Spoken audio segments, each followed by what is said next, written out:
falasi dalam konteks isu semasa terkini. Apa itu falasi? Falasi ialah kesilapan dan kepalsuan dalam berfikir dan berhujah untuk membuatkan seseorang itu mempercayai kebenaran. Pelbagai unsur-unsur falasi yang sering kali digunakan dalam berhujah.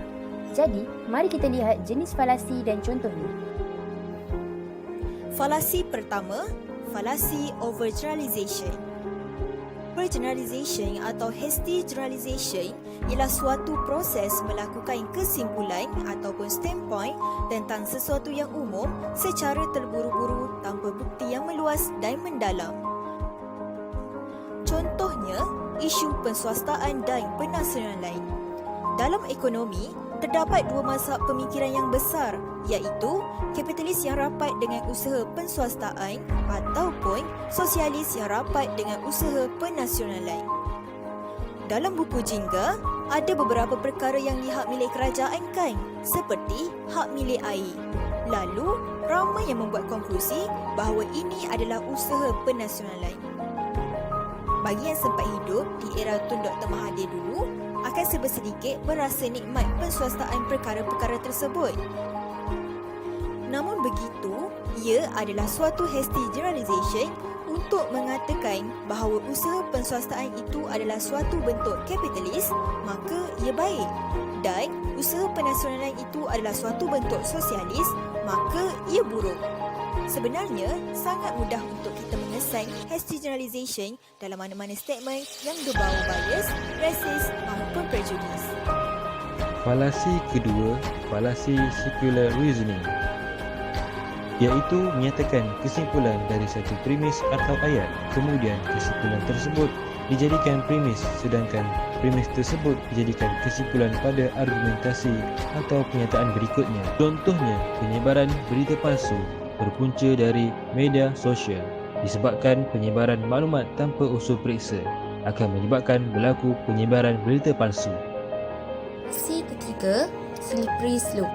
Slope menyatakan satu rantaian kejadian berlaku. Di akhir rantaian itu terjadinya sesuatu yang buruk. Maka sesuatu yang buruk itu tidak terjadi jika kejadian yang pertama itu berlaku. Contohnya, vaksin diperbuat dari bahan kimia. Semua bahan kimia diperbuat oleh manusia. Bahan kimia buatan manusialah yang menyebabkan autism.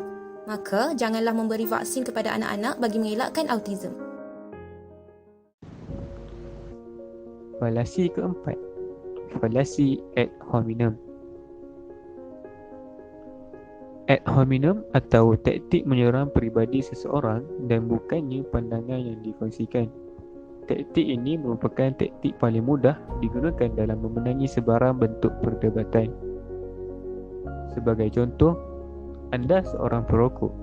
Disebabkan kesesakan jalan raya, anda berhenti di tepi masjid untuk merokok sebentar untuk melegakan otak yang kusut. Tiba-tiba, ada seorang budak sekolah rendah menegur anda. Bang, tak boleh merokok di sini. Lagipun, merokok kan tak elok untuk kesihatan. Kemudian, anda pun menghalau budak-budak tersebut dengan berkata, budak-budak apa tahu? Maka, dengan ini anda telah membuat satu serangan ad hominem dengan melabel si penyampai dengan label budak-budak. Ad hominem banyak berlaku dalam masyarakat tidak kira tua, muda, pangkat mahupun fahaman politik. Falasi 5. Falasi strawman. Falasi ini berlaku apabila cubaan menggantikan kedudukan sebenar seseorang atau argumen sebenar dengan kedudukan atau argumen yang telah disalah tafsirkan, diperbesarkan, ditipu atau diperdayakan. Contohnya, isu yang pernah hangat sebelum ini mengenai Viviana Musibin. Bagi mereka yang berfikiran falasi strawman menyatakan bahawa Viviana Musibin tidak menjalani sebarang peperiksaan ketika video dibelajar di atas pokok yang telah di media sosial. Lebih parah lagi, jika ada yang berpendapat bahawa Viviana melakukannya dengan tujuan untuk mendapat viewers YouTube semata-mata dan bukannya kerana dia perlu mencari talian internet yang stabil untuk menduduki peperiksaan. Kesalahan berfikir seperti ini boleh terjadi kepada sesiapa pun, kaum Islamis, liberal, konservatis, fundamentalis, etis moderat, kiri, kanan, tengah, sekular dan lain-lain. Semuanya mungkin sahaja terkait dengan penyakit the fallacy of strawman ini. Falasi ke-6, falasi dichotomy.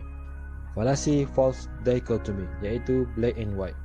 Falasi ini berlaku apabila hanya 2 atau 3 pilihan sahaja diberikan walaupun terdapat masih banyak lagi pilihan yang ada.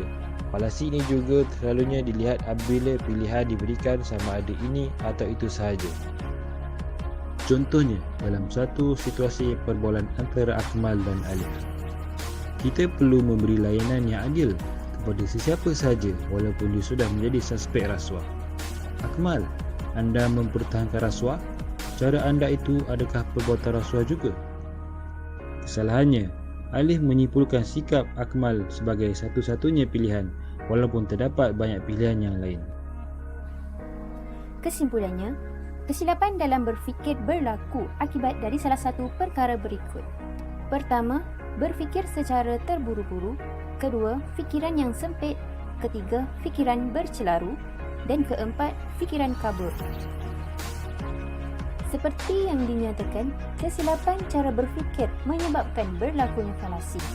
Mengamalkan berfikir secara logik boleh mengelak dari berlakunya falasi. Para ahli pemikir logik menganggap falasi amat berbahaya kerana sukar dikesan dan kerap meyakinkan jika tidak teliti.